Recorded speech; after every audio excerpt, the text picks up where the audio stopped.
Hey everybody, welcome back. Today we're going to be talking about backyard flocks and how to care for your chickens and ducks. The winters in Colorado are really cold and the chickens can only go to about 20 degrees or so.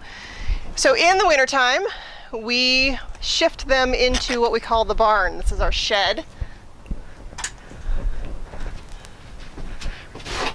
We have a trap door in the chicken pen. We open that door and they're trained. They know exactly what it means. They come running in. We've got a little door here that we can access them if we need to.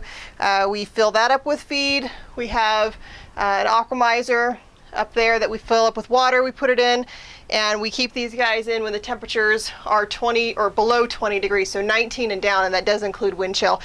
Usually in Colorado Springs in the wintertime, we get, I don't know, maybe 30, 40, 50 nights a year that are in that temperature range. And every once in a while, we will get a 2 or 3 day stretch where it will be that cold day and night. So there are rare occasions when all the birds, bless their little hearts, sit in here for maybe 24, 36, or 48 hours to keep them out of the deep cold.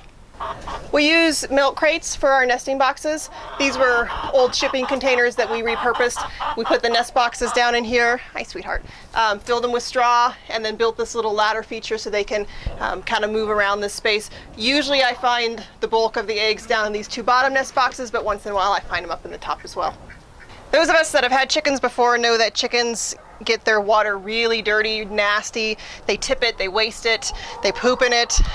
So we tracked down a better method for managing chicken water. This is called an avian aquamizer, and it's just a standard 5-gallon bucket that you buy, and then you order the little pieces on the bottom from the aquamizer folks.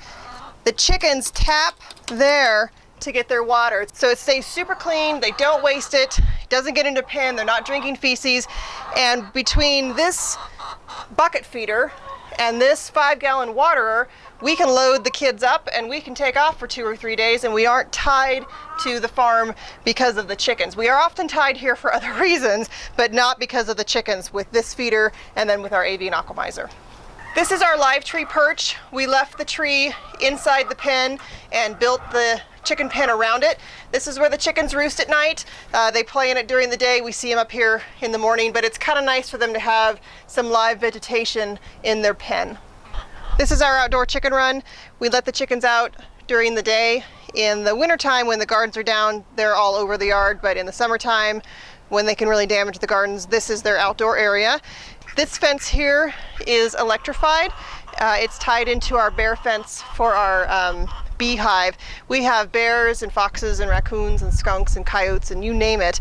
So we have to have some pretty formidable fencing to keep those guys out. So when we want to let the chickens out, I reach through with this piece of wood, which is insulated, and I pick up this little lever like that, and then I grab the door and I open it up. And the chickens are trained. They know, they hear me coming every morning. They're lined up inside the door. When I get ready to open it, I open it and they come running out. We pick fresh greens for the birds every day. You can see some of the greens laying on the ground that they didn't finish today. So they always have fresh greens even when they're kept in this summer run. And then at night, when I need to close it up, just swing it shut like that, reach up, and drop the handle. Thanks for joining us today. We hope you learned something about keeping a backyard flock. If you have questions or comments, please leave them below the video. We'll answer your questions if we can.